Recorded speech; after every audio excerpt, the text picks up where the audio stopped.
Bonsoir à toutes et à tous. On va essayer de traiter un sujet sur la paracha de Vaïtse. Alors, on n'est pas 160 dans le Chumash, on est Perek Kaftet, dans le 29e chapitre.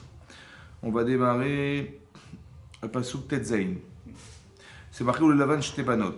Lavan avait deux filles. Donc, de quoi il s'agit? En fait, Yaakov, il a reçu la promesse d'Hachem, puisqu'il arrivait d'une échelle qui montait et descendait. Il voyait les anges qui montaient et descendaient, qui représentent quoi? Finalement, le Midrash d'expliquer que ça représente toutes les pérégrinations du peuple juif dans l'histoire.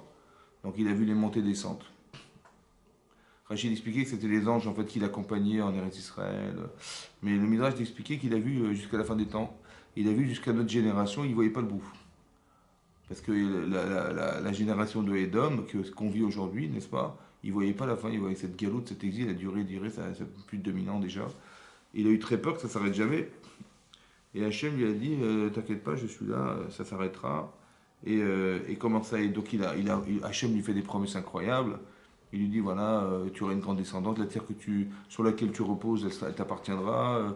Il lui promet des choses merveilleuses. Et là, c'est marqué Evaikat Mishenato. En plein sommeil, il se réveille. D'accord? Il se réveille, il dit quoi?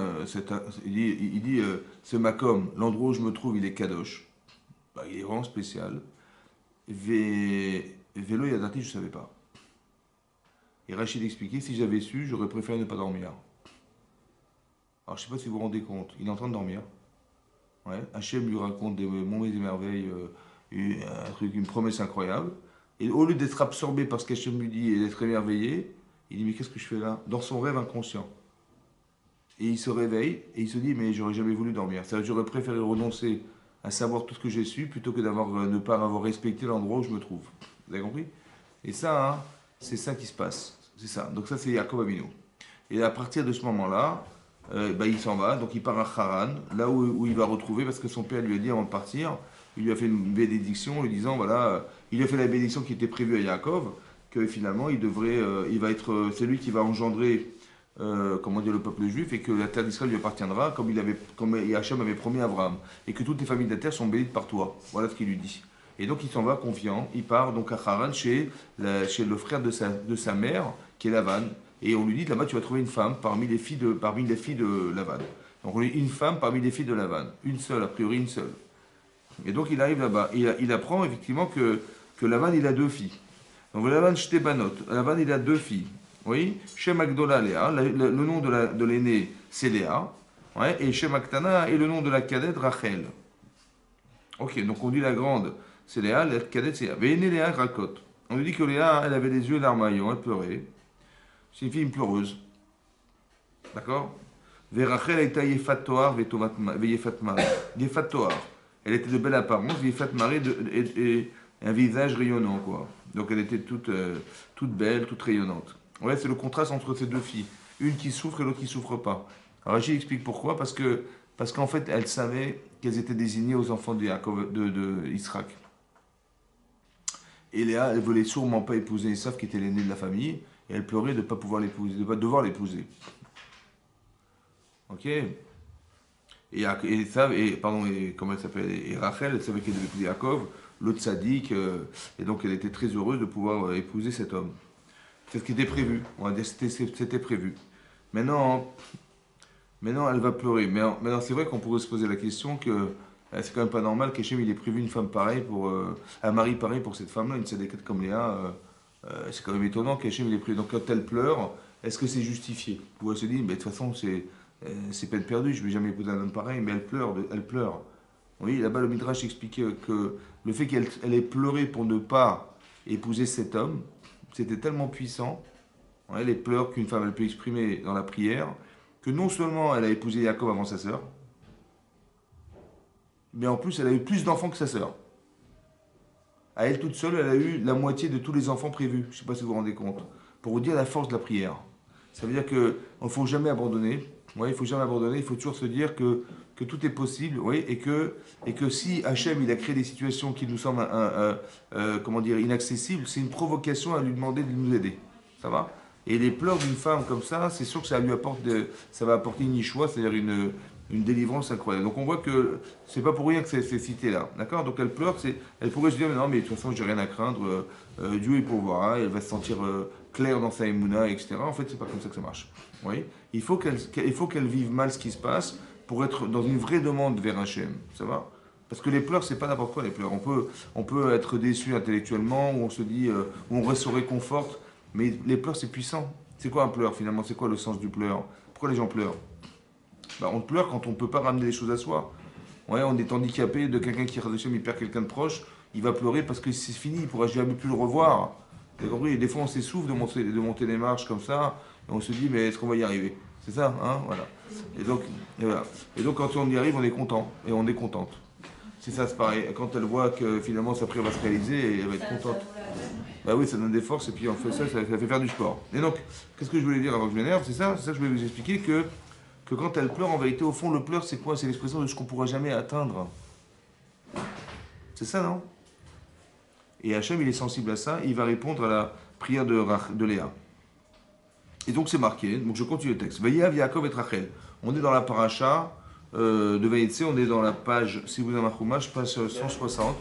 Voilà, 160. Et c'est marqué Vayav Yaakov et Rachel. Et donc, il aimait Yaakov Rachel. Vayomer et Avdecha Shevashanim. Et donc il va dire à son beau-père, ouais, il va dire je travaillerai, et Avdecha, je travaillerai pour toi, chez Vachanim cette année, Berachel, pour Rachel. Donc pour Rachel et pas pour Léa. Bitra, ta fille, évidemment que Rachel est sa fille, mais il a eu peur, dit Rashi, qu'il va lui amener une Rachel de je sais pas d'où. Ben, tu vas dire Rachel, je t'amène Rachel. Tellement il a eu peur que Lavan, son beau-père, son futur beau-père, il lui amène une autre fille qui n'était pas celle qu'il avait envie d'épouser. Il a eu tellement peur de ça, il a dit non, je veux ta fille, et pas une fille du chouk là-bas de je sais pas d'où. Et la Ktana, la cadette, pour ne pas qu'un jour tu inverses les prénoms. Que Rachel, tu l'appelles Léa, et Léa, Rachel. Et donc finalement tu m'as dit, bah, tu m'as Rachel, moi je te présente Rachel, c'est Léa, mais c'est Rachel. On l'a changé, on était à la mairie, on a changé son prénom. Et non, je veux ta fille, la Ktana, la cadette. Donc il voulait s'assurer qu'il voulait combien il voulait Rachel, Rachel. Très bien. Et sur ce, il va répondre Lavan, il va dire oui, Tov Titi Otalach, je préfère te la donner, mais Titi Otalach, tu la donner à un autre homme. Sheva, il m'a dit reste avec moi. Donc il a proposé 7 ans pour épouser Rachel. C'est pas un peu long 7 ans? Ouais, c'est un peu long quand même. Hein.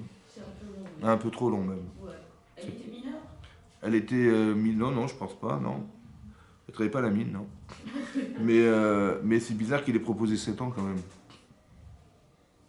Bah, quand on aime, on compte pas, je veux dire, c'est. Hein? Oui, Alors il va y avoir marqué, il va y avoir Yaakov et Rachel chez Vachanim. Bizarrement, c'est marqué dans la Torah hein, qu'il a travaillé Yaakov pour Rachel 7 ans. Veyu Benav, elles étaient ces années à ses yeux qui a mis Machadim, comme des jours Echad. Echad, ça veut dire unique, des jours comptés, comme une semaine. Il a fait 7 ans, c'est passé comme une semaine. Naïb et Avato Ota par amour pour elle.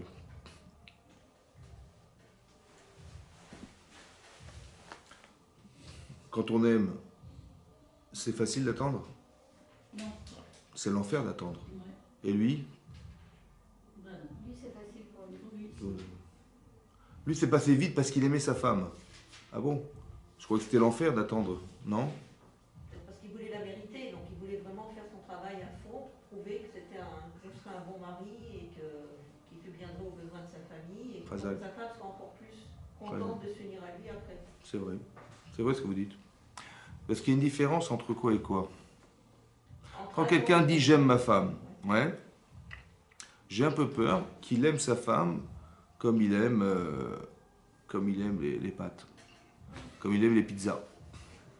Bah oui, c'est ça. Quand vous dites à quelqu'un, vous invitez quelqu'un au restaurant et vous lui proposez un menu et vous lui dites dis-moi ce que tu aimes, bah, il va dire j'aime le poulet, mais si tu aimes le poulet, il ne faut pas le tuer le poulet si tu l'aimes. Hein. Ça se fait pas. Vous avez compris ou pas? Donc j'ai peur qu'on puisse dire j'aime ma femme, c'est-à-dire j'aime quoi? Ben, j'aime ce qu'elle me procure, j'aime. C'est vrai? Comment c'est possible que quelqu'un, le temps va passer vite quand on aime, et des fois le temps il est infernal, c'est infernal d'attendre. Parce qu'il y a l'espoir pour vous, il y a une certitude. Il y a toujours un espoir. Quand j'espère quelque chose, il y a toujours un espoir. Mais c'est marrant, j'ai envie, j'aime ce que je fais, et quand j'aime ce que je fais, des fois ben, ça passe vite. Et quand j'aime quelqu'un, ben, des fois c'est trop long. Vous avez compris, mais c'est quoi la différence fondamentale entre les deux? C'est quoi aimer finalement? C'est ça qu'il faut comprendre. Ici, il aime sa femme, on dirait qu'il c'est pas love story, là, il y a autre chose. Comment il aime sa femme, hein? Pour montrer qu'il l'aime. Comment? Il est dans l'action. Oui, mais d'accord, mais oui, mais en quoi, qu'est-ce que ça change au niveau du ressenti? Pourquoi c'est tout à coup court? Parce qu'il est actif, il n'est pas passif. Oui, d'accord. Et alors, ben, tout le monde est actif, mais c'est pas parce qu'on est actif que si on vous dit vous allez vous marier, les gens ils veulent se marier au plus vite. Je veux dire, ils sont tous actifs, ils préparent la roupa, ils préparent les mariages, ils préparent les trucs, on est actif. Mais ça nous semble infernal d'attendre. Pourquoi? Si on pouvait se marier demain, ça aurait été super. Vous voyez? Quand on aime quelqu'un, c'est comme ça, n'est-ce pas? Pourquoi ici c'est rapide? Il a passé 7 ans de sa vie et c'est passé comme une semaine. C'est impossible. Oui? On ne peut pas faire le parallèle justement avec, par exemple, ce qu'a fait Abraham, enfin, la force de ce qu'il met comme énergie pour quitter sa famille, ses parents. Oui. C'est parce qu'il faut que ça en vaille la peine. Et là, la force qu'il met dans le travail, ça en vaut la peine. Donc il met son énergie dans le travail pour pouvoir. Mais pourquoi ça fait que ça passe vite. C'est ça que je veux comprendre. Alors l'idée c'est comme ça. Il y a une différence comme ça. Vous savez, il y a des gens qui font des études, d'accord? Ils veulent atteindre un diplôme. Ils veulent atteindre des compétences. Et quand vous leur dites, t'as fait combien d'études? J'ai fait 5 ans, 6 ans, 10 ans. Et alors? Ben, c'est passé, j'ai rien vu passer. C'est bizarre, hein? Pourtant, il a envie d'avoir son diplôme. Il a envie de se marier. Et ça ne se dit pas de la même manière. Parce qu'il sait qu'il va y avoir la récompense à la fin. Ben là aussi, il va avoir sa femme avec lui à la fin. Il sera plus célibataire. Là, c'est le diplôme, là, c'est le célibat. Mais c'est quoi la différence? Pourquoi ici, ah non, je ne peux pas attendre? Alors, vous savez ce que c'est quoi la différence? C'est comme ça. Je pense que c'est ce que vous vouliez dire. En fait, c'est long d'attendre d'avoir.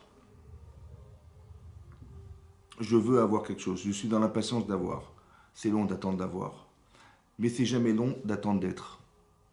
Ça veut dire que Yaakov Avinu, il faut savoir que Yaakov, il ne s'est pas marié comme ça. Il dit, bon, on se marie, puis on verra. Quand on sera marié, sur le champ, on réglera les choses. T'inquiète pas, je t'aime. Tu verras, tout va bien se passer. En fait, ce qu'on n'a rien compris, c'est que notre vie va carrément changer du tout au tout. Hein. Je vous explique, quand on se marie, on n'est plus des célibataires. Il y a des gens qui sont célibataires en couple. Vous comprenez? Ça veut dire qu'ils sont toujours les mêmes. Ma femme, c'est ma mère.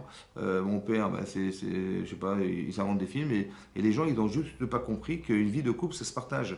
Il faut que tu partages ta vie, que tu réfléchisses à deux, que tu veuilles être responsable d'être père, etc. Donc ça demande un travail qui est nécessairement, on va dire qu'on va devoir vivre un jour et le comprendre au départ avant de s'engager, parce que tu vas basculer sur une vie qui n'a plus rien avec ton passé. Et c'est brutal, c'est du jour au lendemain. Tu as compris? Et donc c'est brutal. Mais si tu n'as pas appréhendé ce moment-là, en te disant, bon, ok, je vais me marier, mais je ne sais même pas ce que c'est qu'une femme, j'ai jamais partagé ma vie avec qui que ce soit, elle va devoir m'accompagner toute ma vie, est-ce que je ne vais pas m'enlacer? Je ne parle pas des chaussures, hein. Je vais m'enlacer, je veux dire, c'est ça le problème, ouais. C'est une chaussure, ce que je vous dis, hein. C'est pas une. Mais est-ce qu'il va pas s'enlacer? Est-ce que, je sais pas moi, est-ce que je serai un bon père? Est-ce que je serai un bon mari? C'est des questions qu'on doit se poser. Alors vous savez, ces questions-là, elles lui ont pris 7 ans, et Yaakov Avinu pour se préparer à ça. Il s'est fait un programme, Yaakov Avinu, qu'il a estimé être 7 ans. Pourquoi? Parce que tu ne vas pas simplement être intelligent, tu vas faire un travail sur toi-même. Ça veut dire, est-ce que tu auras la patience? Est-ce que tu vas apprendre à aimer? Est-ce que tu vas... Voilà, tout ça. Et donc, il va faire tout un programme qui va lui prendre 7 ans. Comme il fait des études, voilà, quelqu'un fait des études, bah, tous les jours, il y a des cours, tous les jours, toutes les semaines, il y a des contrôles, tous les trimestres, il y a des examens, je ne sais pas, voilà. Et donc, il avance comme ça. Mais en fait, il évolue. Parce qu'il a envie d'être. Et quand on lui dit, tu sais quoi? C'est dans une semaine l'examen. Ah pardon? Voilà, on est au bout des 3 ans, des 5 ans, des 10 ans. Il dit, mais là, le concours, il se passe dans une semaine. Mais attends, mais je suis pas prêt. Mais pourquoi t'es pas prêt? Mais t'es pas pressé d'avoir ton diplôme? Non. Parce que j'ai peur de ne pas être compétent, j'ai peur de ne pas avoir les compétences pour le passer. Vous avez compris? Voilà. Yaakov, il a peur de ne pas être l'homme idéal. Il a peur de ne pas être le père idéal. Il a peur que la façon dont il a réagi avec ses enfants ne soit pas la bonne. Il a peur de ne pas comprendre ce que c'est qu'un enfant, parce qu'on n'est plus des enfants. Et ça, il fait un travail là-dessus. Vous avez compris? Autant qu'il fait un travail sur lui-même. C'est-à-dire d'être cohérent avec soi-même, de ne pas se contredire. Parce que demain, tes enfants, ils vont te scruter avec des jumelles. Ils vont voir tous tes gestes, ils vont essayer de te mettre en difficulté, en porte-à-faux. Parce que ils vont se défendre comme ça en disant mais papa ne dis pas ça, tu le fais pas. Vous avez compris? Les enfants adorent ces choses-là. Donc qu'est-ce qu'il va faire Yaakov? Il va devoir être un homme idéal, par idéal, mais par amour pour elle. Vous avez compris? Ça veut dire que il faut faire attention que quand les gens si je suis pressé de me marier, je ne sais pas si c'est je suis pressé d'avoir ma femme près de moi, je suis pressé d'avoir mon mari près de moi. Mais ça c'est de l'avoir. Voilà. Mais qu'est-ce qu'elle représente elle? Je ne sais pas. Vous avez compris? Voilà. J'ai peur que les gens réfléchissent comme ça. Ici on apprend autre chose. On apprend qu'il a aimé cette femme, il a aimé parce que parce qu'il faut qu'il la rende heureuse. Vous avez compris? Et par amour pour elle, il va faire un travail sur lui-même pour être sûr. Et bien, comme il fait ce travail-là, journalier, c'est quotidien, ouais, et ben, il ne va pas avoir le temps passé. C'est ça, aimer. C'est pas s'aimer, c'est aimer. D'accord? Peut-être à la limite, c'est important que vous compreniez que peut-être le but, c'est pas d'aimer, mais c'est d'être aimé. Parce que si on est aimé, si ma femme elle m'aime, c'est sûr que je l'aime. Mais vous avez compris? Parce que quand j'aime, je ne sais pas si je m'aime. Et donc elle ne m'aimera pas parce qu'elle dit qu'est-ce qu'il est égoïste celui-là, qu'est-ce qu'il est machin.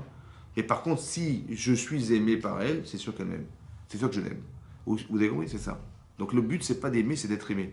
Si tu es aimé par ta femme ou ton mari, c'est sûr que tu l'aimes. Parce que sinon, elle ferait la tête ou elle te ferait des choses. Donc l'objectif, c'est d'arriver à être aimé par la personne qui t'accompagne. Vous avez compris? C'est ça. Et c'est ce qu'il espère d'atteindre. Et ça, il a dit, je vais faire un programme, ouais, de 7 ans. Voilà, il a pensé 7 ans. C'est pour ça qu'il propose quelque chose qui nous paraît énormissime. Mais ça veut dire que c'est une interrogation qu'on devrait avoir avant de se marier. Est-ce qu'on est prêt? Voilà, on va passer un examen, c'est la choupa. Voilà, je vais me marier avec ma femme. Est-ce qu'elle va être heureuse avec moi? J'en sais rien. Je me suis dit, bon, on verra. De toute façon, on verra. On verra rien du tout. Ça va. Donc il faut absolument que ce travail soit fait, qu'il soit un travail préliminaire qui soit fait pour que la personne elle puisse penser qu'elle va réussir son mariage autant qu'elle va réussir ses enfants. Elle va réussir l'éducation de ses enfants. Et ça, c'est un travail qu'on devrait se cultiver, on devrait apprendre, c'est ça qu'on devrait faire. C'est ce que nous apprend Yaakov Avinu. C'est pour ça que c'est passé vite. Vous avez compris? Keyami Machadim. C'est passé rapidement parce que par amour pour elle, mais par amour d'être le mari qui la rendra heureuse. Ok? Vaïmer Yaakov et Lavan. Donc il a dit, donc après ces 7 ans, il a dit, il a demandé à ce qu'on lui apporte sa femme. Voilà, donc il voulait se marier. Kimlo Yamai ve Avoel et Vaïsof Lavan et Kolan Makom. Donc il a rassemblé tous les gens, les habitants de l'endroit. Vaïas Mishne, ils ont fait un festin. Vaï Baerev, et ce fut le soir. Vaïkar et Léa. Et qu'est-ce qu'il a fait son père? Ouais, il n'a pas été chercher Rachel comme il avait promis de le faire. Il avait dit, je vais te donner, bien sûr, je préfère te donner Rachel à toi qu'à un autre homme. C'est ce qu'il avait promis, n'est-ce pas? Il n'a pas fait ça, non. Il a été chercher Léa. D'accord, Beto, va y avoir Ota et là, va y avoir Léa. Donc comment il a fait? Donc dit Rachi là-bas, dit le Midrash aussi que en fait il avait tellement peur que son beau-père il lui fasse un, parce que c'était permanent pendant toutes ces années, il a essayé de le tromper en permanence. Il faut savoir que Yaakov il a amené une bénédiction dans la maison de Lavan. Avant il était pauvre Lavan, il avait rien quoi, il avait pas de garçon. Et là il a eu des garçons grâce à Yaakov Avinu, d'accord? Donc il lui a apporté une bracha spéciale. Autant qu'il était très honnête, il a jamais, il dormait, on verrait dans la paracha, à la fin de la paracha, il a dit j'ai pas dormi de la nuit, j'ai essayé de faire en sorte que ton bétail soit toujours fructifié, qu'il n'y ait pas d'animaux sauvages qui viennent le massacrer. Il dormait pas, il a passé des nuits dans le froid, dans la nuit, comme ça, pendant 20 ans de sa vie, quoi. C'était énorme ce qu'il a fait, mais par honnêteté. Il a rien gagné. Jamais il l'a même pas payé son beau-père, jamais, tu vois. Et à chaque fois il lui changeait les conditions, et lui il fallait rester émette. C'est ça qui était très dur pour Yaakov Avinu. Et qu'est-ce que je disais? Donc il le voit, il se rend compte qu'il dit j'ai très peur. Et donc il va voir sa femme, sa future femme. Il va voir Rachel et il dit écoute, je vais te donner des signes. Quels étaient les signes? Alors les signes on les connaît, c'est la Tosfot qui les rapporte. Il a dit voilà je vais te dire, il faut que tu me répondes. Tu m'as dit chala. Donc une femme elle a 3 obligations, la chala, de prélever la chala, ouais, de la katnero, d'allumer les neurones de Shabbat, ouais, et la nida, la nida, c'est-à-dire de respecter la nida. D'accord? Et donc, si tu me dis ces 3 mots-là, je saurai que c'est toi. Et comment ça se passait à l'époque? Elles étaient sûrement masquées, ou je sais pas, le Midrash, ils avaient éteint toutes les lumières pour pas qu'on se rende compte que c'était elle. Et comment ça se passe? Et donc, et quand Rachel, elle voit sa sœur arriver, ouais, elle voit sa sœur arriver, elle voit que son père amène sa sœur sous la choupa. Alors Rachid dit qu'elle a eu honte, elle a eu peur pour elle, qu'elle ait honte devant tout le monde, et donc elle lui a donné à sa sœur les signes. D'accord? Ça vous va ou pas? Est-ce que vous auriez fait ça vous Non, moi non plus. D'accord? D'abord, pourquoi je l'aurais pas fait? Un, c'est parce que vous voulez vous marier avec lui. Hein. Deux. Parce qu'on ne sait pas combien de temps il Parce faut que qu'elle attende. c'est une trahison. Papa, qu'est-ce qu'il fait? Attends, moi j'aurais fait un scandale. Oui, papa, attends, tu avais promis à mon mari, attends, 7 ans c'est long. J'imagine pour une femme c'est très très long, oui. D'attendre 7 ans. Le plus beau jour de sa vie, c'est ce jour-là. Et papa, qu'est-ce qu'il fait? Il fait un sale coup, il amène ma soeur. Bon. J'aurais fait un scandale. Non, elle fait pas de scandale, elle lui donne des signes. Ah ouais. Par respect pour sa soeur ne souffre pas. Attendez, là on n'est pas en train de parler de savoir qui c'est qui passe la première pour rentrer faire les courses. Je respecte ma soeur, tu vas rentrer avant moi. Là on parle de se marier. Hein. Bon, un, elle voulait se marier avec Yaakov. Deux, Yaakov il voulait épouser Léa ou pas? Dites non, dites non. Yaakov il voulait épouser Léa ou pas? Il a dit clairement je veux Rachel Bitra Ktana. Il voulait Rachel et pas Léa. Donc qu'est-ce qu'elle fait au milieu elle? Elle le trompe. Non mais qu'est-ce qu'elle fait là? Elle n'a rien à faire ici elle. Vous avez compris ou pas? Bon. Et donc comment elle a pu accepter de rentrer sous la roupa le père de sa sœur? On n'a pas compris. À part ça, parce que Yaakov, il ne va pas l'épouser, évidemment que c'est ça qui va se passer.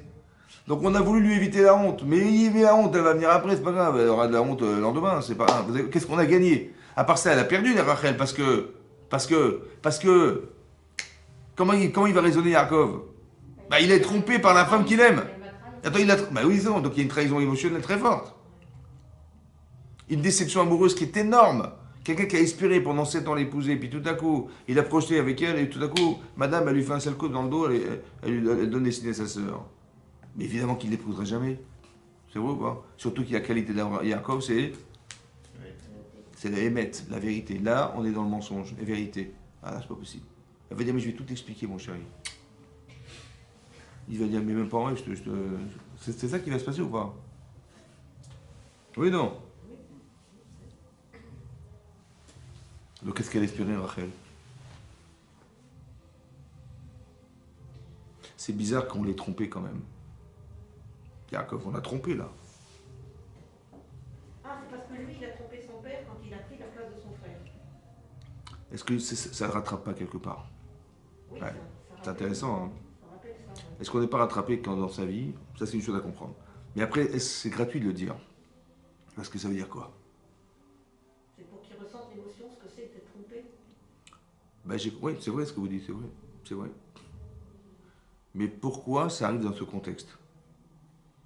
Il aurait pu être trompé, on lui a vendu une marchandise défectueuse, j'en sais rien. Ouais. Non, c'est dans son mariage, c'est fondamental. Là, il a pris le droit d'aînesse à son frère. Ouais. Et la sœur, la plus jeune, aurait dû prendre, c'est comme si elle prenait le droit d'aînesse, parce que normalement c'est l'aîné qui se marie en premier. Et donc c'est comme s'il y avait un retour, en fait, c'est l'aîné garde sa place d'aîné, doit se marier en premier. C'est ce que va dire son père. Il va dire, mais ça se fait pas chez nous, vous savez, on ne marie pas la quête avant l'aîné. J'ai compris, mais il fallait me le dire avant. Il fallait me dire avant que tu... Il a dit, oui, mais je préfère te la donner que... je pourrais la donner comme si je vais te la donner, mais en deuxième. Vous avez compris ce qui se passe? C'est pas parce qu'elle était promise à Esav. Oui. Et le fait qu'il ait volé, entre guillemets, le droit d'aînesse. Pas volé.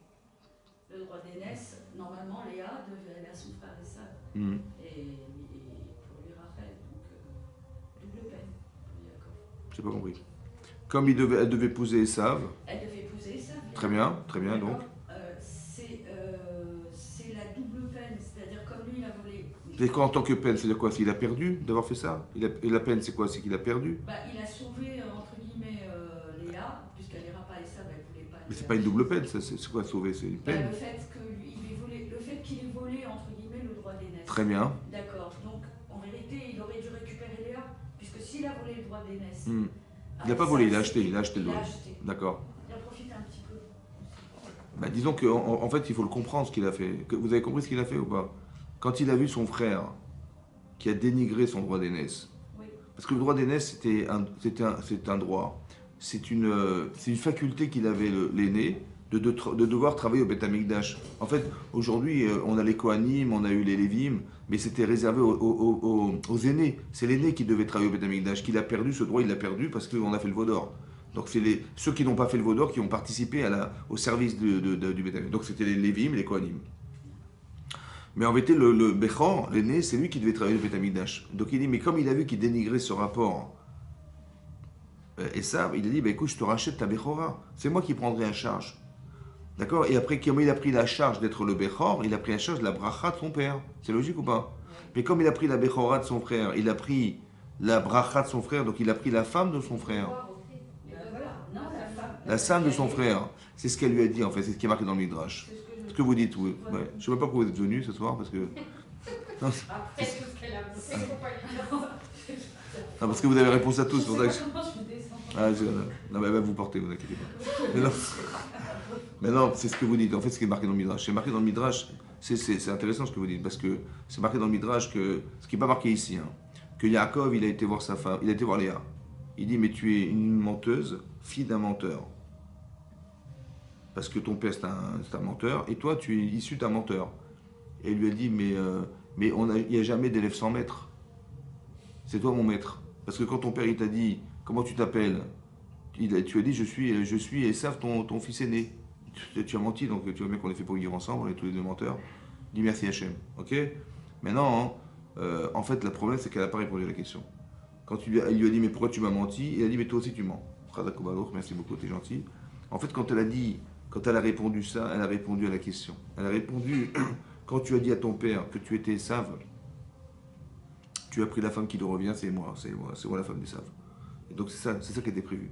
En fait, ce que devait faire Léa avec Esav, oui, parce qu'en tant que tzaddik, il aurait dû épouser une femme tzadikette comme ça, et elle l'aurait aidé à s'aguerrir, à devenir un tzaddik. C'est ça qu'une femme elle va réussir à faire avec son mari. Malheureusement, il a dénigré. Ça veut dire qu'il n'a plus voulu rentrer dans le judaïsme, il n'a plus voulu rentrer dans les mitzvot, ça ne l'intéressait même pas. Donc il s'est carrément déconnecté lui-même. Donc elle pleurait de se dire, mais si c'est mon mazal, j'ai plus de mazal. Si c'est lui mon mari, j'ai plus de mari, quoi. Ma vie s'arrêtera là. Et donc elle a pleuré en espérant qu'elle épousera un tzaddik. Donc peut-être que ses pleurs, ça a donné la force à Yaakov de lui acheter sa Bechora. Est-ce que vous comprenez ce que ça veut dire? Les pleurs qu'elle a fait, ça lui a donné à lui la force de dire, je prends en charge, c'est bon, chez moi Esav. En vérité, le vrai Esav, c'est moi. C'est ça qu'elle lui a voulu dire. Parce que ce qu'il aurait dû faire, c'est toi qui vas le faire dorénavant. Et donc sa vie va changer dès l'instant où il a pris sur lui d'être Esav, c'est-à-dire le Bechor.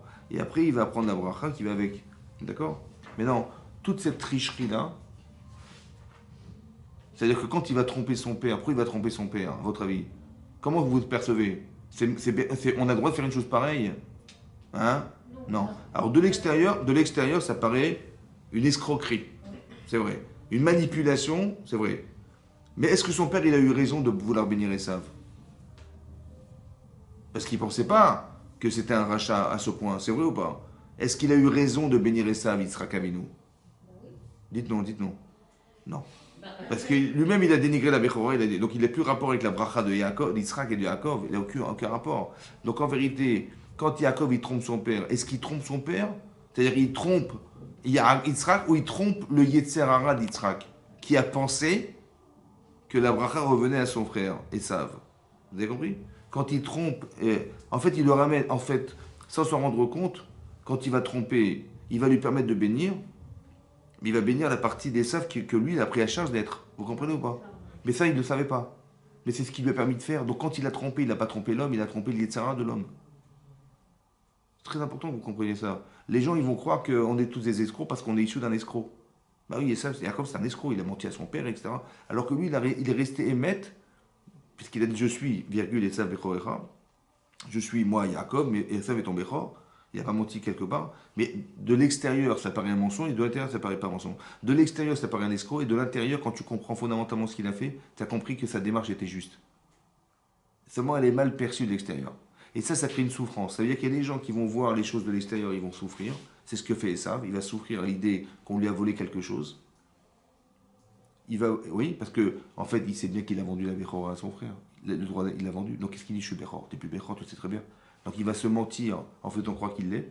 Il va mentir à son père. C'est ça de Saïd Bepiv, il chasse avec la bouche, il fait croire. Donc c'est un manipulateur. Donc en étant trompé par Yaakov, il a compris, Mina Shammai, qu'il a eu tort de croire qu'il allait gagner sur les deux terrains. D'aller tuer Nimrod pour lui récupérer ses biens et de faire croire à son père, je suis tzaddik, tu vois, c'est Sid Katan, la barbe, les trucs. Et en fait, compte, c'est un rachat, vous comprenez ou pas? Donc il fait croire. Et ça ne marche pas avec Hachem. Parce que Hachem, il est émet, donc on ne peut pas faire croire. Et lui, il croyait qu'il allait gagner sur les deux tableaux, 1 et 2, mais ça ne marche pas. Vous compris? Ça ne marchera pas. Et donc, c'est pour ça qu'il a été trompé. Parce qu'en fait, il a voulu tromper, il a forcément été trompé. De la même manière que son père s'est trompé, il a été trompé par son fils. De la même manière, Yaakov, il s'est trompé en pensant qu'il devait épouser Wahad, une seule. Il s'est trompé. Et comment voudrez-vous qu'Hachem y fasse pour lui faire comprendre qu'il s'est trompé? Ben, en étant trompé. Maintenant, pour arriver à l'accepter, il faut avoir des midotes. Il faut être un tzaddik. Ah ben, c'est comme ça. Parce que je vous explique pourquoi il faut être un tzaddik. Je ne vous souhaite pas ce qui lui est arrivé. Hein. Bon. Mais quand il se réveille, il voit Léa. Elle a dormi aussi avec le masque. J'en sais rien, mais. Non, quand il s'est réveillé, il a marqué dans le texte le matin, Véiné Léa. Voilà, c'était Léa. Il dit, je comprends, mais qu'est-ce que tu fais là? Ça va. Vous avez compris ce qui se passe? C'est un truc de fou. Qu'est-ce qui se passe là? Donc il se rend compte que la femme qu'il aime, elle l'a trompé. L'autre, elle est là, je ne sais pas ce qu'elle fait là. Et son père. Comment vous analysez la situation? Émotionnellement, c'est une déchirure énorme. Oui, non? Comment ça se réfléchit? Comment on ne peut pas devenir fou d'une situation pareille? C'est-à-dire que la femme qu'il aime, ça fait 7 ans qu'il travaille pour elle, en espérant l'épouser, et madame, c'est elle qui a donné les signes, personne ne savait les signes. Donc c'est clair et net. Donc logiquement, elle a trahi son futur mari. C'est clair ou pas? Donc si elle a trahi son futur mari, mais c'est sûr que c'est une trahison émotionnelle très forte. Une déchirure émotionnelle très forte, oui. Donc comment vous réagissez dans ce cas? Je peux même pas l'écouter, je peux même pas la regarder, même en photo, j'arrive pas à la voir. C'est vrai, c'est ça qui va se passer. Combien de recul il faut avoir? Il commence à se réfléchir pour ne pas tomber dans le piège. C'est-à-dire, je m'explique. J'ai deux façons de réagir. Pourquoi? Parce que je crois en Dieu. Donc je dis, ce qui m'arrive a été pensé. Oui ou non? Oui. Qu'est-ce qu'il a dit? Qu'est-ce qu'il a voulu Hachem avec cette histoire? Il voulait me foutre les boules, quoi. Il n'y a rien d'autre, je vois pas d'autre chose. Non? En fait, c'est faux. C'est faux. Qu'est-ce qu'il a voulu me dire? Parce que là, manifestement, il y a un problème. C'est-à-dire que je vous explique. Soit je me dis, grâce à Dieu, je ne l'ai pas épousée, parce que là, on a fait se marier. Bon, elle, la sœur, j'en veux pas, donc le mariage, il est caduc. Celle que je voulais épouser, carrément, même pas en rêve, je vais la regarder, c'est vrai. Et son père, mais heureusement que je ne suis pas rentré dans cette famille. Grâce à Dieu, vous avez compris ou pas? Donc c'est une façon de voir. Je dis, heureusement, grâce à Dieu, je ne l'ai pas épousé. Voilà, Hachem, comme il est grand, comme il est gentil, Hachem. Ça, c'est une façon de voir. Et une autre façon de voir, c'est de se dire, attends, il y a un Yitzhara de malade ici. Est-ce qu'on ne veut pas m'empêcher de l'épouser? Et c'est logique, pourquoi? Parce que ce que je vais gagner à l'épouser, c'est sûr que Yitzhara, il n'est pas content. Parce qu'on va construire quelque chose ensemble. Vous avez vu que dans le couple, il y a du Yitzhara, pourquoi? Parce que on est dans le fondamental. Et lui veut casser le fondamental. Vous avez compris ce que je veux dire? C'est pas pour nous dire qu'on va se battre contre quelqu'un, c'est de se dire que si je ne suis pas performant, si je ne suis pas clair, si je ne suis pas machin, il va pénétrer dans toutes mes failles. Et donc je dois arriver. Donc je ne sais pas, est-ce que c'est Yitzaratov ou Yitzhara? C'est Yitzaratov qui me dit, grâce à Dieu, Dieu t'a envoyé un ange. Waouh! Il a une grande folie, elle a eu ta future femme là pour te dire, écoute, c'est pas elle. C'est comme ça que tu peux traduire. Ou tu dis, non, attends, je connais Rachel, c'est pas le style. Et qu'est-ce qu'il a pris? Je ne sais pas ce qu'il a pris, mais est-ce que je peux ne plus la voir? Est-ce que je peux. Vous avez compris? Donc comment ça se juge? C'est intéressant comment ça se juge. Il y a des situations comme ça. Alors comment j'arrive à me sortir d'un problème pareil? Quand j'ai une déception avec quelqu'un aussi forte que celle-là, comment je m'en sors?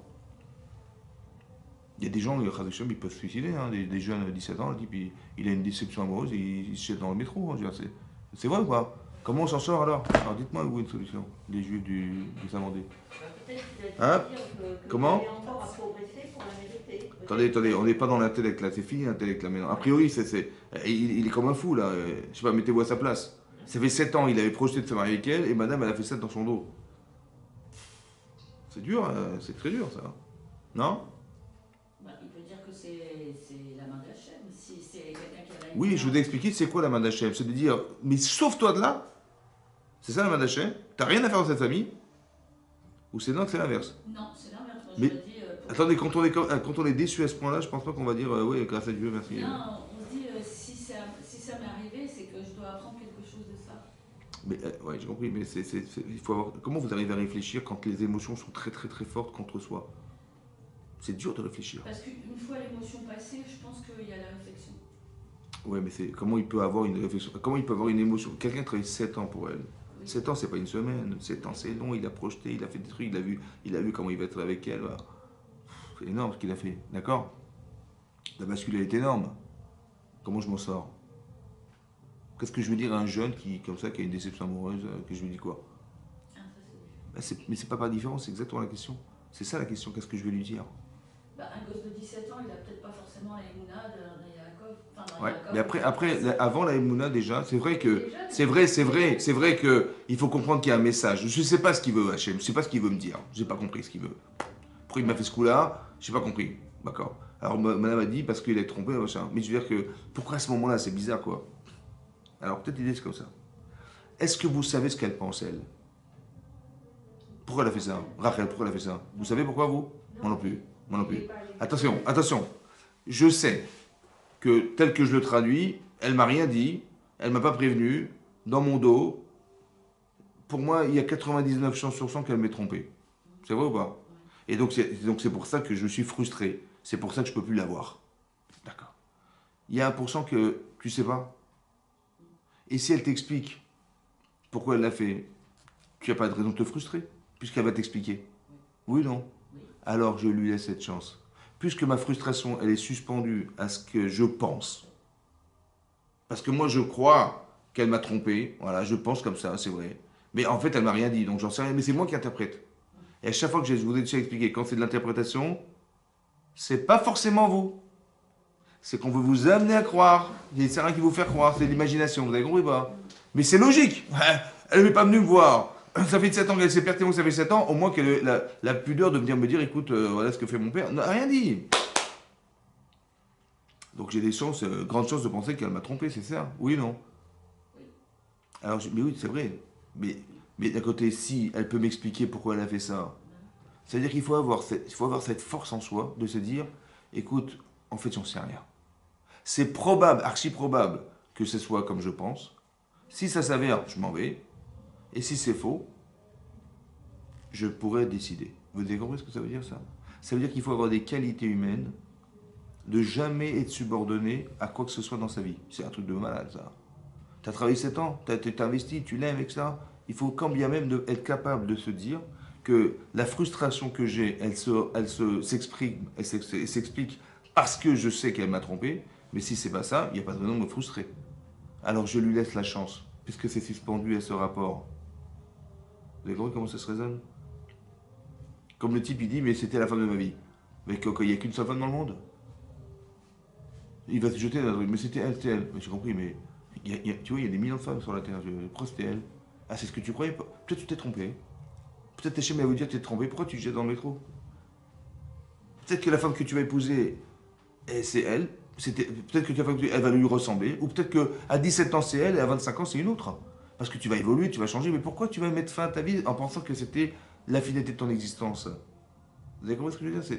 Il faut que la personne elle soit capable de laisser un espace dans sa tête pour se dire que c'est vrai que je suis déçu, c'est vrai que c'est très grave ce qui m'est arrivé, c'est vrai que...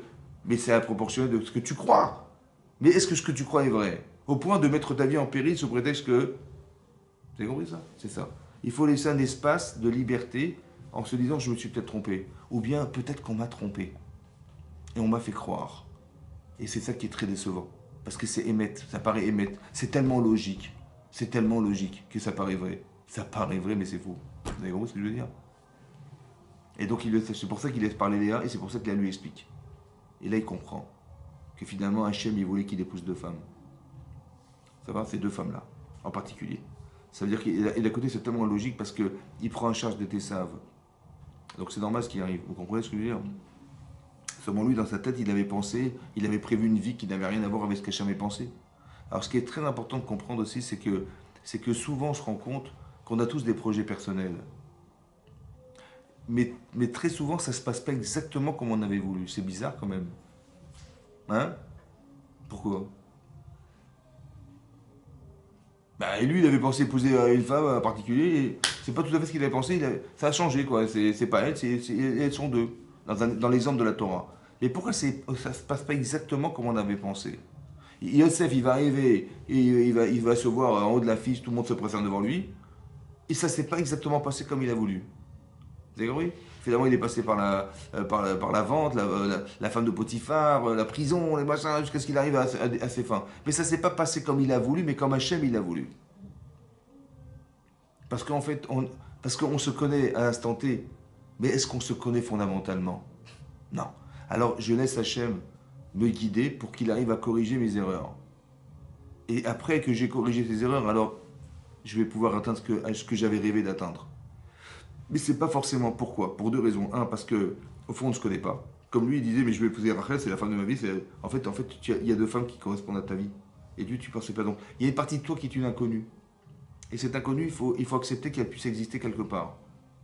Et ça, c'est ça qu'Hachem il a pour fonction de combler. Dans toute ta vie, c'est comme ça. Là, c'est le mariage, ça peut être n'importe quoi. Qu'à chaque fois que je vis quelque chose, ça vient forcément combler quelque chose. Que moi, je pensais que c'était un manque.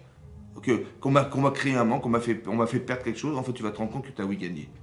J'ai perdu du temps à être chassé de mes parents, j'ai perdu du temps à aller en prison, j'ai perdu du temps. Non, il faut que tu comprennes que ça t'a permis de t'aguerrir.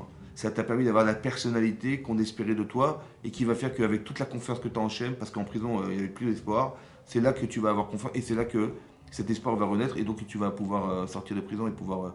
Mais ça ne passe pas forcément comme on l'avait réfléchi au départ. On croit qu'on a des chemins tout tracés qui sont courts à effectuer, et on se rend compte que la vie elle est sinueuse. Mais derrière, il y a Kadosh Baruch Hu derrière tout ça. C'est très important qu'on arrive à le comprendre ça. Que c'est pas forcément comme on l'avait réfléchi au départ, mais comme lui l'a pensé. Alors je sais qui je suis moi pour. S'il a choisi ce chemin, ben, je l'accepte, et je vais comprendre à travers ces chemins qu'il avait raison. Que c'est ça qui m'a permis d'avoir changé fondamentalement. Parce que c'est la traversée des chemins, avec tous les aléas qui sont là, les paramètres qui s'y trouvent, en vérité, m'ont permis de changer. Vous avez compris ça? Voilà. Et bien c'est pareil. Jacob, il va se retrouver avec une femme qui n'est pas forcément celle qu'il espérait, mais une autre. Mais non. Cette différence, en vérité, elle va être mal digérée. Pourquoi? Parce que c'est marqué comme ça. Je continue le texte. Il lui a dit, écoute, voilà, il va voir son beau-père, il dit, pourquoi tu m'as trompé? Il va lui répondre, ben, ça se fait pas chez nous de donner la cadette avant l'aîné. Tu vas épouser donc Léa, dans une semaine, tu épouseras Rachel et tu travailleras de nouveau 7 ans supplémentaires. Donc lui, il a fait dans son intérêt, comment il s'appelle, Lavan, parce qu'il dit, mais il m'amène une telle bénédiction dans mes champs, dans mes productions, etc. Il faut que je le garde à la maison, celui-là, ça va? Et donc il a demandé ce qu'il travaille 7 ans supplémentaires pour Rachel. Et c'est ce qu'il va faire, il va travailler finalement 14 ans. Ok? Et là, c'est marqué la chose suivante. Donc, on est dans le Passouk Kaftet, donc le 29e verset de la paracha. Vaïten Lavan et Rachel bitou et Bilha shifrata le shifra. Donc, il lui a donné Bilha comme servante. Vayavo gam el Rachel, Vayehav. Donc, il a épousé Rachel. Vayehav gam et Rachel miléa. Et c'est marqué dans le texte, il aimait aussi Rachel, mais plus que Léa. Vayehavod imo. Donc il a travaillé pour lui, donc pour son beau-père Lavan, encore cette année supplémentaire. C'est marqué dans le texte, il aimait Rachel plus que Léa. Ça va? Très bien. Et c'est marqué, donc il aimait, parce que c'est elle qui les voulait épouser, et l'autre, il s'avère que c'est sa femme. Mais c'est pas celle qu'il espérait. C'est ça, on est d'accord. Vayar Hachem kisnu Léa. A vu Hachem il a vu qu'elle était haïe Léa. Vaïftach et Rachma.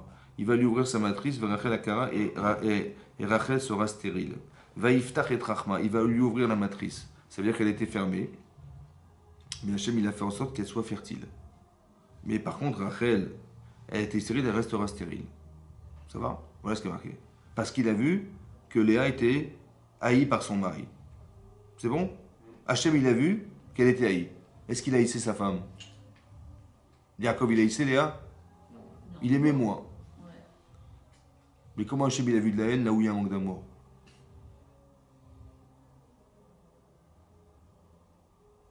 Il y a marqué dans le texte, Vayar Hachem qui se noie Léa, il a vu Hachem qui était haï, alors que d'avant c'est marqué que Yaakov il aimait plus Rachel que Léa. Ok, bon il aimait moins, mais c'est pas pour autant qu'il haïssait sa femme.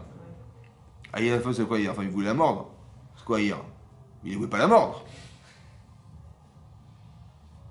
Comment vous avez compris vous?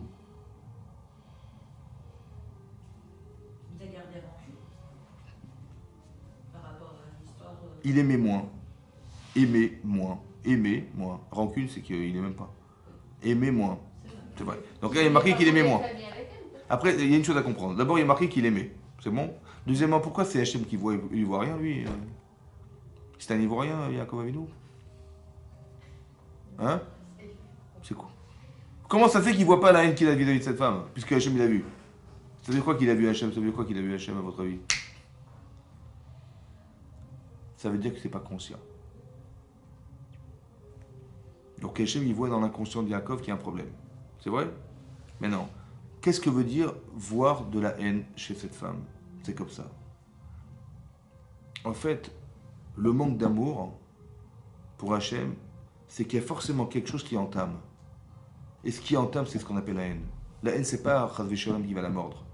C'est qu'il y a quelque chose qui est mal vécu, qui va entamer dans la relation qu'il a avec cette femme. Et c'est ça qu'on appelle moins aimer. Parce que quand vous avez des amis, vous dites, bah tiens, ça c'est mon ami, machin, et l'autre, bon, occasionnellement, il est là, machin. Mais pourquoi tu l'aimes moins? Il y a bien des arguments qui justifient le fait que vous l'aimez moins, c'est ça? C'est ce qu'on appelle de la haine. C'est pas la haine, c'est quelque chose qui va entamer dans l'amour. Mais ça pose un problème pour Hachem. Il veut pas de ça, Hachem. Il veut un équilibre d'amour, ça va? Et donc, qu'est-ce qui va se passer? Comment il va faire Hachem? Mais il va faire que la femme qu'il aime moins, elle va être fertile, et celle qu'il aime beaucoup, elle va rester stérile. Ça veut dire que la stérilité de Rachel, elle se justifie, pourquoi? Parce qu'il faut qu'Yaakov, il aime aussi cette femme, la deuxième. D'accord? Mais alors, quand il va devenir père de famille grâce à elle, il va dire, super, donc, et cet amour-là, il va être comblé. Le fait qu'il ait reçu, il est devenu père grâce à Léa, pour la première fois de sa vie, ça devrait normalement combler le fait qu'il l'aimait moins, ça va? Et c'est ça qui va combler, qui va rééquilibrer le couple. Vous avez compris ce que ça veut dire? Donc il faut comprendre derrière tout ça, que Hachem, il a un désir d'équilibre. C'est ça qu'il voulait faire, Hachem. Maintenant, est-ce que c'est perçu pour celui qui le subit? Moi, je ne sais pas ce qu'il pense le bon Dieu. Moi, je suis Yaakov, je ne sais pas ce qu'il pense Hachem. Je n'avais pas compris forcément que c'était pour arriver à aimer Léa. Je n'avais pas compris. Parce que je ne sais pas lire dans ses pensées, moi. Mais la Torah nous dit ce qui s'est passé. Voilà ce qu'il a pensé. Mais moi, qui aime plus Rachel que Léa, qu'est-ce que j'espérais? Avoir des enfants de Léa ou de Rachel? Et là, j'ai des enfants de Léa. Mais c'est parce que je voulais, moi. Donc, je peux mal le comprendre. Vous comprenez ce que je veux dire? Donc, qu'est-ce que je vous apprenais de là? Comment je dois vivre dorénavant? Parce que là, on nous apprend que c'était pas ça qu'il voulait Hachem. Hachem, il aurait tellement aimé que tu l'aimes pour combler ce qui manquait, qui est inconscient. Mais moi, je suis pas non plus dans mon inconscient, j'en sais rien, moi. Moi, je sais que je l'aime mieux, mais je sais pas. Je pourrais pas déterminer. Si on était présent, on aurait vu que c'était un couple épanoui, il adorait cette femme autant l'une que l'autre, on aurait vu ça. C'est ça qu'on aurait vu à la maison. En vérité, Hachem, il a vu quelque chose d'autre. Et il a voulu absolument que ça soit balayé, ça. Alors il a fait que l'autre, elle est restée stérile malgré tout. Ça va? Et le problème, c'est comment tu le vis, ça. Est-ce que tu te dis, mais attends, mais elle est bonne, c'est gentil, merci beaucoup, mais c'est pas ce que je voulais. Moi, dans le esprit, je voulais qu'avoir des enfants, le premier enfant né, j'aurais voulu que ce soit celui de Rachel et pas de Léa. Et on peut mal le comprendre et mal le vivre. Alors, j'apprends ici un principe. Tout ce qui m'arrive, je l'accepte dans la mesure, je l'accepte dans la mesure où j'ai compris ou j'ai pas compris, de toute façon, je vis ce bonheur. Voilà, ce bonheur, je le vis. Et je le vis complètement. Et quand je le vis complètement, alors finalement, ça va complètement me changer.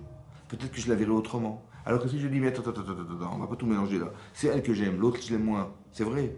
Donc je suis content, mais je suis pas très content. C'est pas ce que je voulais. Et en n'étant pas très content, finalement, je ne réalise pas ce qu'Hachem l'aurait espéré que je sois.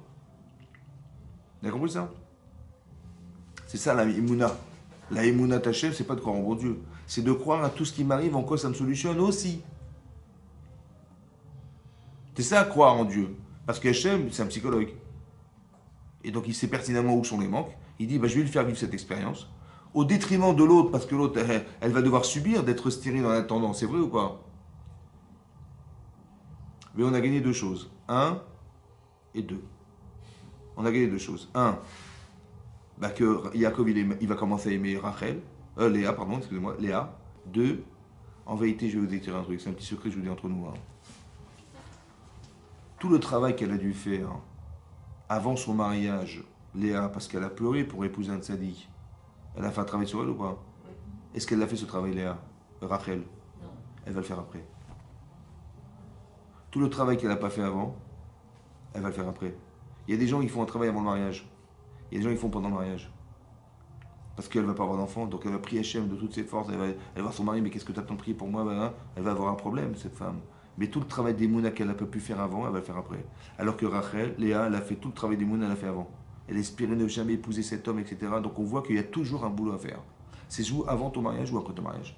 D'accord? Et ça, c'est important que vous l'entendiez, c'est ça qui est marqué là.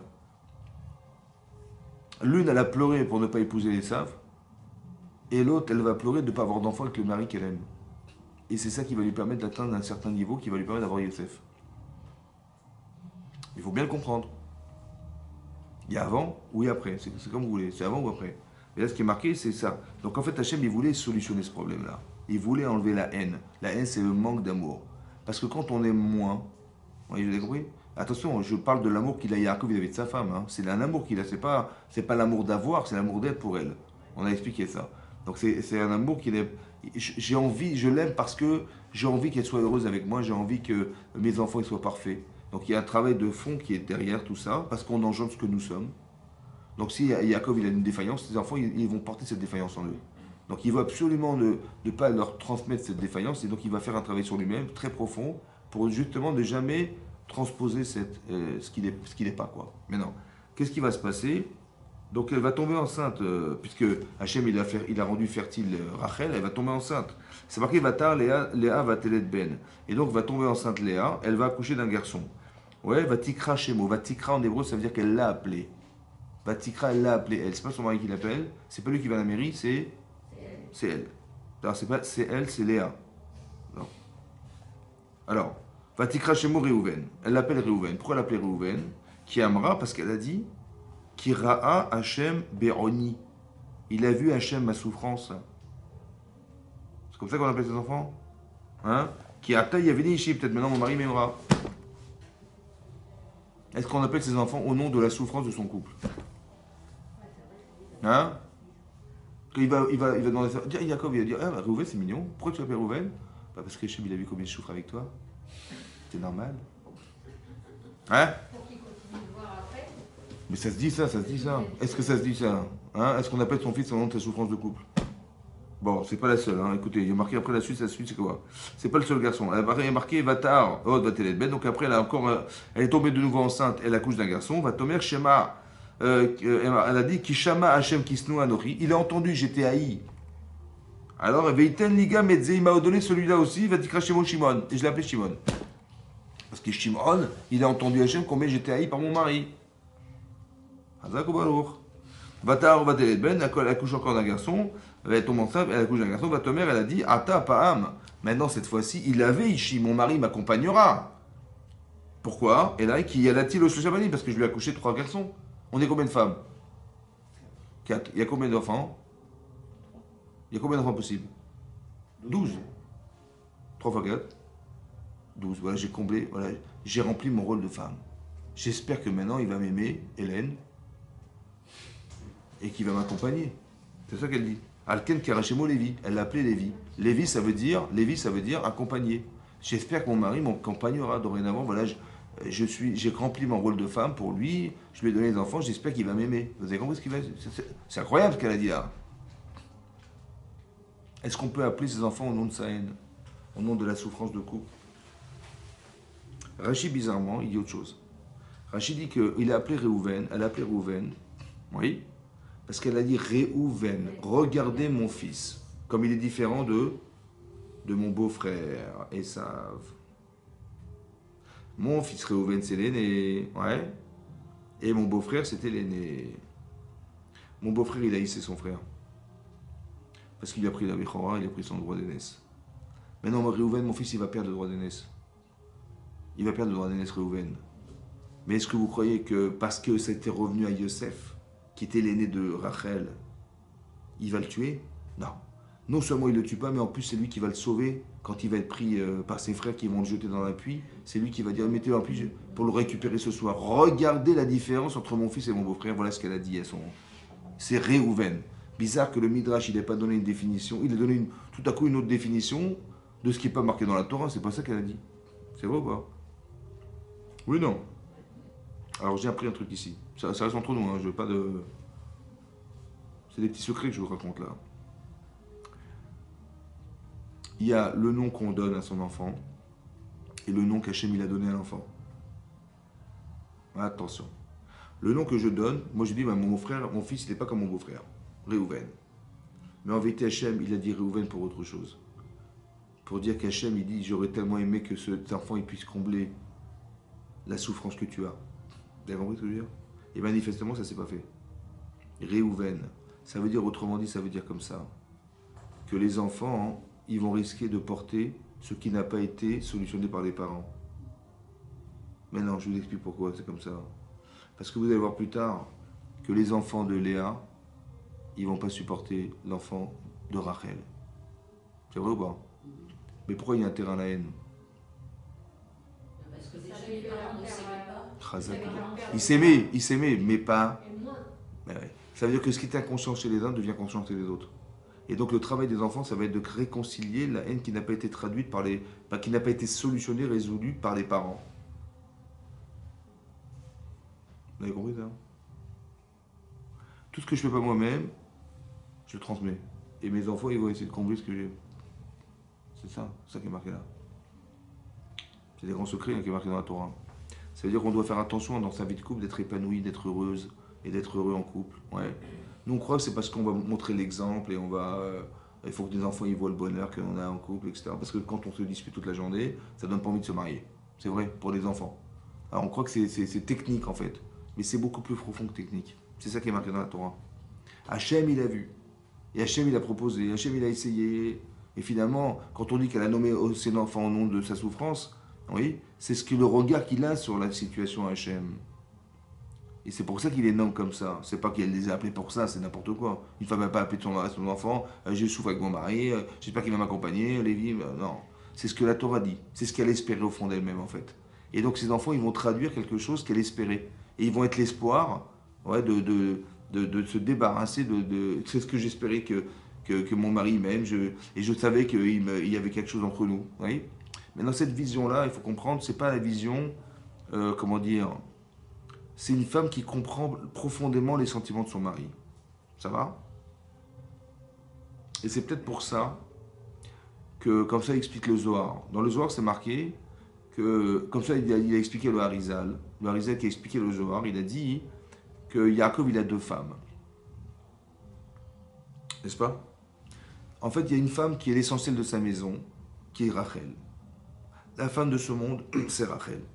De ce monde. Ça veut dire quoi de ce monde? Ça veut dire que c'est la femme qui va rester dans ce monde. Dans le sens où, vous avez remarqué que Rachel, elle n'est pas enterrée dans la Marat Marpella. Bizarre. Elle est enterrée où? À 1 kilomètre d'Eretz Israël. Elle n'est pas enterrée en Israël à l'époque. Pourquoi? Parce que Rachid expliquait, là-bas il dit là-bas, parce qu'un jour on va être exilé d'Israël. On va sortir à l'époque de la destruction du premier temple. Vous voyez, Nebuzaradan, qui était le général d'armée de Nebuchadnezzar, ou un Nabucodonosor, ouais, il va nous exiler en dehors d'Israël, on va partir en Babylonie. Et là-bas, c'est marqué qu'on va tous passer devant, ils vont tous passer, les enfants d'Israël, devant le cercueil, le tombeau de Rachel. Et elle va sortir. Et elle va pleurer. Elle va demander à Hachem de les faire revenir en Israël. Ça va? Et Hachem, il va écouter la prière avec les arguments qu'elle a dit, et il va dire, t'as raison, et ils retourneront en Israël. Ouais. Donc c'est qui prie pour ses enfants dans ce monde? C'est Rachel. Ça c'est la femme du Olam Hazé, dit le Harizal. La femme de ce monde, c'est elle. La femme du Olam Haba, la femme du monde futur, c'est Léa. Et comment il prouve ça? Il dit parce qu'il y a marqué Veine, et voilà que. C'est quoi? Et voilà que subitement, c'est quelque chose qui est transparent, on ne le voit pas. C'est spirituel, on ne le voit pas. Elle est une femme spirituelle, on ne la voit pas. Veine, et voilà que. Où est-ce qu'elle est enterrée? C'est pas marqué dans la Torah. C'est juste marqué Kiryat Arba. Arba, c'est 4. 4, c'est 4 couples. Vous avez compris? Il y avait Adam et Chava, il y avait Abraham et Sarah, il y avait Yitzhak et Rivka, et il y avait Yaakov et Léa, puisque Rachel n'est pas enterrée là. Donc, vous avez compris? Donc c'est elle. Mais on ne la parle pas. Elle est transparente, cette femme. Transparente comme ce qui ne se voit pas. Elle lit ce qui ne se voit pas. Elle lit la pensée de son mari. C'est ce qui ne se voit pas. Elle voit des choses que lui ne voit pas. Elle voit ce qu'Hachem y voit. Hachem il a vu qu'elle était haïe. Elle voit que son mari, elle espère qu'à travers qu'elle va faire pour lui, elle va l'aimer. Vous avez compris ce que je veux dire?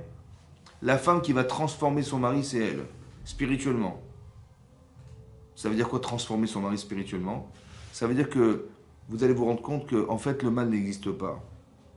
C'est la vision qu'on lui donne qui est fausse, qu'on traduit comme du temps du mal. Mais le mal, il n'y a pas de mal.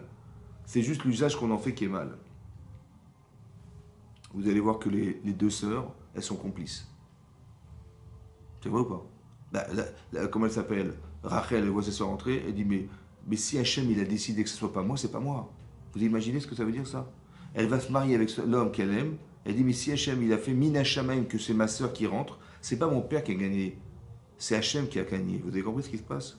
Il faut avoir une force incroyable d'Emouna en se disant si ça marche pas, ça marchera pas, et si ça marche, je veux pas que ça soit à cause de moi, alors je lui donne les signes. Parce qu'elle estime sa sœur. Elle dit mais ma soeur elle est peut-être mieux que moi et c'est chaque Hachem il a décidé. Alors je vais pas me mettre en porte-à-faux. Vous avez compris ça? C'est-à-dire je mets mon amour propre de côté. Parce que Hachem s'il a décidé c'est lui qui a raison, je laisse. Vous avez compris ça? C'est pour ça qu'elle donne les signes à sa soeur. Parce qu'elle dit peut-être que c'est elle qui doit épouser. Si Hachem il a décidé, je ne veux pas m'opposer. Quand elle voit son père faire rentrer sous la roupa avec sa soeur, elle dit pas mais mon père c'est un escroc. C'est juste qu'Hachem il a utilisé cet homme pour faire que peut-être c'est avec elle de se marier. Ma soeur elle est extraordinaire, mais pourquoi pas? C'est vrai. C'est ce que Yaakov il savait pas ça. Mais c'est ce qu'elle voit elle. Elle voit, une femme elle peut voir ce que son mari ne verra jamais de sa vie. Parce qu'elle est capable de rentrer dans la comment dire, dans la pnimiout, dans l'intériorité d'un homme, et même dans sa partie inconsciente. Cette subtilité du regard, cette intuition féminine, elle lui permet de pénétrer dans un monde que lui ne connaît pas. C'est ça qu'elle voit. Vous avez compris? Et donc c'est ça qu'elle a voulu, Rachel, que Yaakov il épouse cette femme. En fait, la femme du Olam Haba, ça veut dire quoi la femme du Olam Haba? C'est d'expliquer. Le mal n'existe pas. Tu vois, les sœurs entre elles sont complices. Alors qu'en vérité, les frères, ils s'entretuent. Comment vous dire? Quand Rachel elle voit sa sœur qui a des enfants et qui n'en a pas, dit la Torah, elle jalouse sa sœur. Ben, la jalousie, c'est assourd, c'est interdit la jalousie. Et Rachid expliquait, je jalouse ma sœur. Parce que si elle a des enfants, j'en ai pas, c'est qu'elle est sûrement plus éduquée que moi, plus méritante. J'espère devenir comme elle. Je la jalouse. Vous avez compris ce que ça veut dire? C'est-à-dire qu'elle utilise la jalousie, pas contre elle, mais pour elle. Le mal n'existe pas. C'est l'usage que tu en fais qui est interdit. Mais si tu utilises bien, la jalousie, c'est permis. Vous avez compris ce que je veux dire? Ça veut dire que Léa, elle va apprendre à son mari à gérer tout ce qui pourrait aider le Yitzhara à nous contredire. Vous avez compris? C'est ça. Ça, c'est la femme du Olam Haba, ça. Parce que si tu vois que tout ce que tu penses mal est bien, il n'y a plus de mal. Tu n'es victime de rien dans ta vie. C'est ça la femme qui aide son mari à devenir un tzaddik. C'est-à-dire, elle lui apprend à relativiser ce qu'il est en train de vivre et lui apprendre à réfléchir en se disant, mais chaque défaut, elle peut se le dire comme un défaut ou comme un avantage. Vous avez compris? La haine, ça peut être la haine du mal. Ça peut être la haine de soi-même quand on n'est pas bien. Je devrais haïr. Il y a marqué Ouave Hachem, Sinoura. Ceux qui aiment Hachem, ils vont haïr le mal. Haïr le mal, c'est pas haïr la personne qui est mal. C'est haïr le mal. Vous avez compris ou pas? Et les gens disent, mais il n'est pas bien, je vais haïr. C'est marqué dans la Torah, il faut haïr les gens qui ne sont pas de tzadikim ou ils sont pas. On t'a jamais dit ça. On dit haïr le mal. Ça veut dire quoi? Tu devrais haïr ce qui l'amène au mal pour l'amener à être bien. On t'a pas dit d'haïr la personne, on t'a dit haïr le mal. Vous avez compris? Et donc les gens qui disent, il est pas bien, c'est pas fréquentable, je vais la haïr. Elle m'a trompé, je vais la haïr. Mais non, il faut que tu haïsses ce qui a peut-être entraîné qu'elle t'a trompé, c'est possible, mais tu vas haïr la personne, on n'haït pas la personne. C'est ça le Olam Haba, c'est ça le monde futur. D'avoir une lecture qui soit cohérente, mais qu'une femme, elle ressent. C'est comme c'est marqué dans la Gemara, dans Brachot, c'est marqué là-bas, que Brouria, qui était la femme de Rabbi Meir Balanès, il avait des voisins qui étaient des voyous, quoi. Il n'arrêtait pas de le harceler, machin. Il en avait marre, ça a duré des mois et tout. Il a prié pour qu'il meure. Incroyable. Tellement il arrivait à bout, quoi. Et sa femme, elle lui a dit, mais pourquoi tu pries pour qu'il meure? Il lui a dit, parce qu'il est marqué, Itamu chataim minaretz, que se finiront les chataim, qu'il a traduit par les fauteurs, minaretz la terre, urshaim odenam, il n'y aura plus de rishaim sur la terre. Et bien c'est ce que je suis en train de faire, je suis en train de prier pour que les rishaim disparaissent. J'ai décidé qu'ils devaient disparaître. Et il a dit, mais t'as pas compris, c'est pas ça qui est marqué. Comment ça? Marqué Itamu chataim, que disparaissent les fautes. Pas les fauteurs, les fautes. Et puisque les fautes vont disparaître, il n'y aura plus de rishaim, puisqu'il n'y aura plus de fauteurs, puisqu'il n'y a plus de fautes. C'est ça qui est marqué dans le texte. On t'a pas dit de prier pour qu'il meure, on t'a dit de prier pour que justement il fasse tes chouva. Il a prié pour eux, ils ont fait chouva. Vous avez compris? C'est-à-dire on peut se tromper malheureusement à croire que il faut se débarrasser des gens, il faut haïr ceux qui ne sont pas dans la Torah, il faut... tu aimes l'argent, bah, c'est bien pour tes devoirs, c'est bien. Aime l'argent pour tes devoirs, mais pas aime l'argent pour l'argent. Tu vas te délaisser ta famille parce que tu veux faire de l'argent, et tu espères encore t'acheter une belle voiture, il faut que tu dépenses ton temps et ta vie pour te la payer, mais ta vie personnelle, c'est pas les moyens qui vont justifier le temps que tu passes dessus quand même. Tu vas te délaisser ta famille, ta femme, tes enfants, etc. Papa fantôme, on le voit jamais. Bah oui, il faut bien payer la maison, faut payer. Et la quatrième maison à la rue, il faut la payer quand même. J'ai compris, mais tu te rends compte ce que tu délaisses pour ça? Une femme, elle peut avoir ça, elle dit, mais attends, vous savez quoi, j'ai acheté ma femme. Comment je l'ai acheté? Je lui ai payé une voiture. Pour qu'elle se la ferme. Comme ça, elle ne dira pas, je lui ai fait un cadeau. Bon. Elle va dire, écoute, t'es gentil, mais je veux pas une voiture, je veux mon mari. Je dis, mais comment ça tu veux mon mari? Mais j'ai pas le temps, moi, j'ai pas le temps. J'ai fait ça pour que tu me lâches. Mais je veux pas une voiture, je veux mon mari. Je vais pas épouser une voiture, je vais épouser mon mari. Et donc, les gens, et c'est ça le problème. Une femme, elle peut faire sentir à son mari, mais c'est pas ce que je voulais. Donc il y a cette partie spirituelle qui est chez la femme qui permet à son mari d'accéder au Olam Haba. Le monde futur n'est pas ce monde. Il veut se payer ce monde, en fait, tu utilises ce monde pour te payer le monde futur. Et ça, il y a Rachel et il y a Léa. Et je pense que dans chaque femme, il y a deux femmes. C'est ça qui est marqué dans la Torah. Il y a la femme de ce monde, qui te permet d'avoir des enfants, qui te permet d'être père, d'être marié, tout ce que tu veux. Mais il y a une autre femme, la partie féminine, qui te permet d'accéder au Olam Haba. C'est elle qui va t'aider. C'est elle qui va donner les forces, c'est elle qui va t'encourager, c'est elle qui va t'attendre, c'est elle qui va attendre que tu... Voilà. Et cette femme-là, en fait, elle va te faire des reproches dans ta vie. Hein. Mais il faut que tu comprennes que ça va t'aider. Et c'est pas contre toi. C'est contre ce qui est contre toi. C'est pas pareil. C'est ça qui est marqué là. Vous avez compris? C'est pour ça qu'Yaakov il accepte. Parce qu'il a compris ce principe. Vous avez compris? Et tout ce qui lui arrive, en vérité, il ne le voit pas contre soi. Mais la vie, elle est contre moi. Je voulais épouser celle-là, c'est une autre. Je voulais faire un mot beau-père, c'est le plus grand tricheur du Olam. Mais j'ai pas été à la yeshiva pendant 14 ans pour me retrouver avec un beau-père pareil.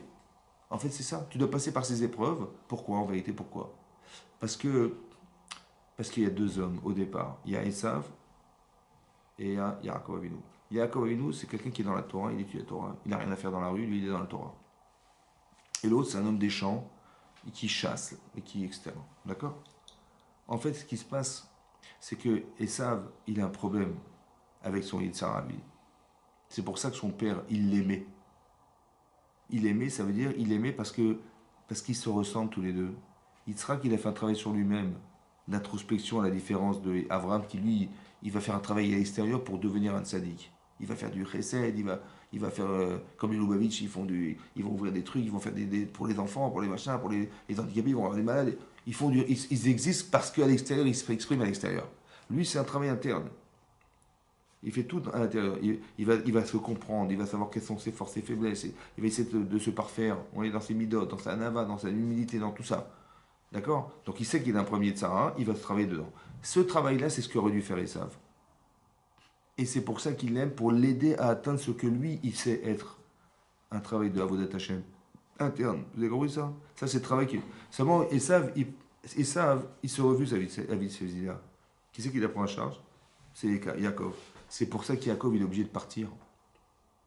Il va quitter ses parents, il va partir chez Lavan. Parce que le travail d'Irat Shamaim, qu'il n'aurait jamais eu besoin de faire, lui, il va le faire parce qu'il a pris en charge d'être Esav. Vous avez compris ça? Sa vie va changer à ce moment-là. Et il comprend qu'il épouse aussi une autre femme, celle qui a été réservée à son frère. Vous avez compris, tout ça, ça s'enclenche. On commence à mieux comprendre comment ça fonctionne. Oui, parce qu'il a pensé être un homme, et finalement, il en est un autre. Ça va? Et c'est ça qu'on comprend, qu'il est à la fois dans ce monde et dans le monde à venir. Il est dans les deux, en fait. Lui, il croyait qu'il devait rester en contact avec son âme, en restant au centre d'études, en permanence d'études à Torah. En se compte, sa vie, elle n'est pas fait que de ça, elle est faite d'autre chose. Et les deux sont vrais. Tu vas travailler et tu vas étudier. Mais tu vas étudier pour avoir des valeurs. Et comment tu vas les exprimer? Dans ton travail. Vous avez compris? Dans ton contact avec les autres, dans ton contact avec tes enfants, avec ton épouse, avec ton mari. Parce qu'il y a l'apprentissage et il y a la pratique. C'est pas pareil.